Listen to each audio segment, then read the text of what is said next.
Gallons of milk all bottled up and ready for the consumer.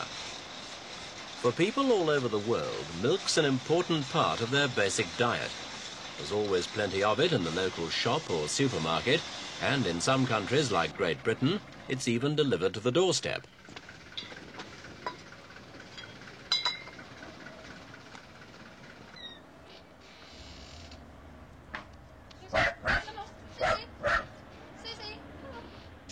Many people don't even think about where all the milk comes from. They just go on drinking it.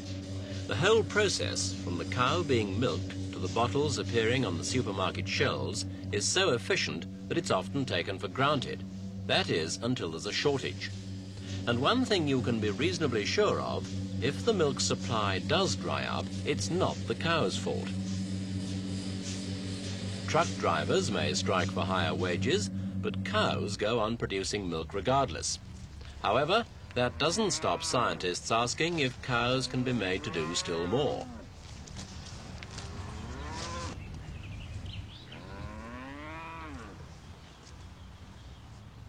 To a farmer, beef and dairy cattle are simply protein factories on 4 legs, and the more efficient they are, the more money he makes.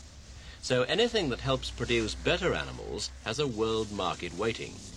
In Britain, such an advance has just been launched commercially. It's a way of putting a herd of 1,000 specially bred cattle into one small flask. It's no bigger than a cow's head, but you'd need 6 jumbo jets to export the equivalent number of animals.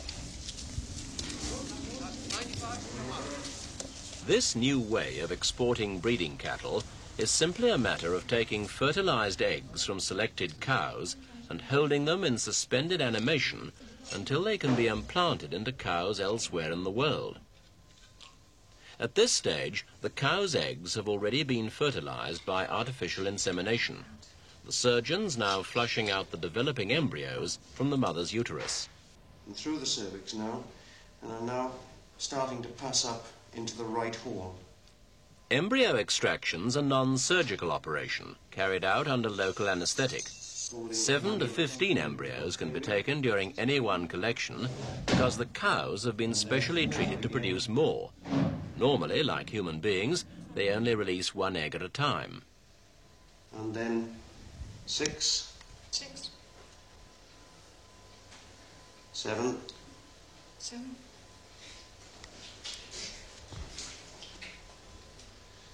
7.5. Now past the exit end. Each cow produces up to 30 embryos every 49 days, and nearly half will develop into calves. For every one that does, the farmer collects a hefty fee. It's good business already, but is there more progress ahead?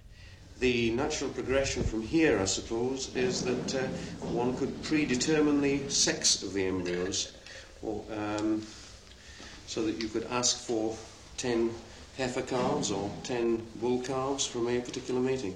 Is there any reason to believe that natural reproduction in cows and heifers and bulls need to take place anymore? Oh yes, I think it's got to.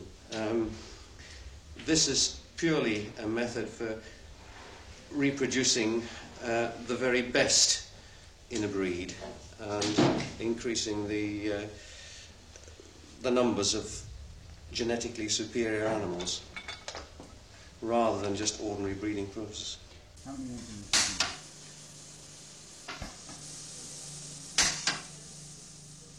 Once the embryos have been taken from the mother's uterus, they've got to be frozen, and that's the most critical part of the whole procedure. Well, the little embryos, which are only 6 days after fertilization, are in a little pot here, and they're taken up treated with cryoprotective agent first, and then taken up in a fine pipette and transferred to an ampoule, where they will be put into a freezing machine, which we've got next door. So, in their protective coating, the embryos are frozen very slowly, at about 0.3 degrees a minute, until they reach -40 degrees centigrade. They're then stored in a vacuum flask of liquid nitrogen at a temperature of -160 degrees. As long as the flask is regularly topped up with a fresh supply of liquid nitrogen, it will store the frozen embryos almost indefinitely. And lid on it, so. That's good. When there's a recipient cow available, perhaps in a country on the other side of the world, a frozen embryo is slowly and carefully thawed. The mother-to-be is clipped on the flank and given a pain-killing injection before the start of the 10-minute operation. The cow herself may be infertile, but she's almost certain to get pregnant this way, because the egg is already fertilized and simply needs a womb in which to grow.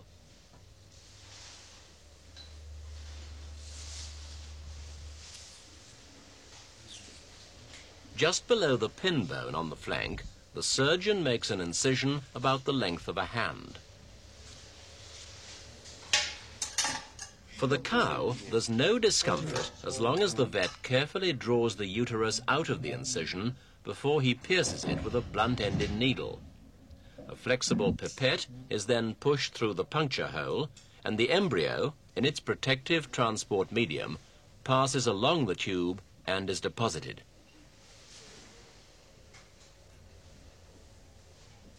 For the vet, it's a reasonably simple operation if he's had some practice at it. However, in the next year, a technique of non-surgical implantation may be mastered, and then there'll be no need for all those incisions and stitches.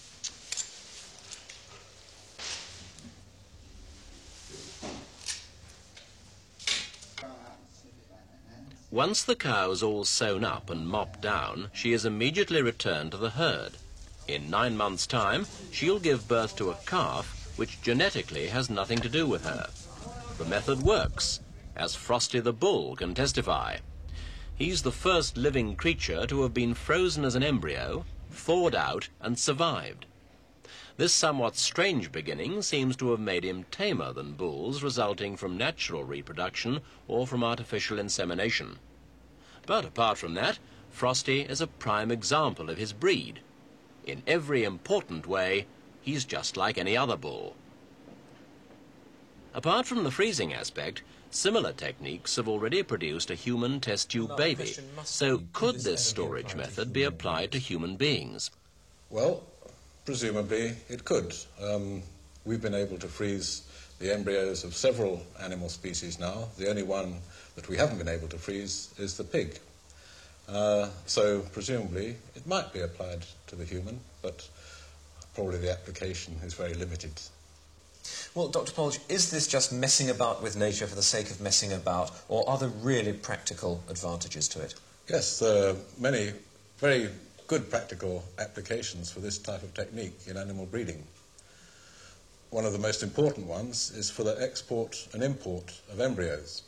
For example, countries like Australia and New Zealand will not allow the importation of live animals because of disease risks.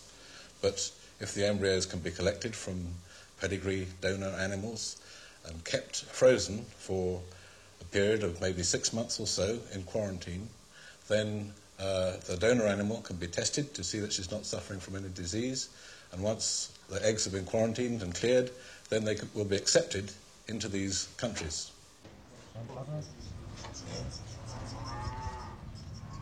There's always a worldwide demand for improving cattle bloodlines, but until now, exporting breeding heifers hasn't been commercially viable for the average farmer. Britain's reputation as the stock farmer of the world means that this new style export is heading for success. The Chinese want to import British embryos as soon as possible, and in March, the embryos from 50 cattle were air freighted to New Zealand, the very first commercial export of its kind. It's just one more example of how technological progress is changing things down on the farm.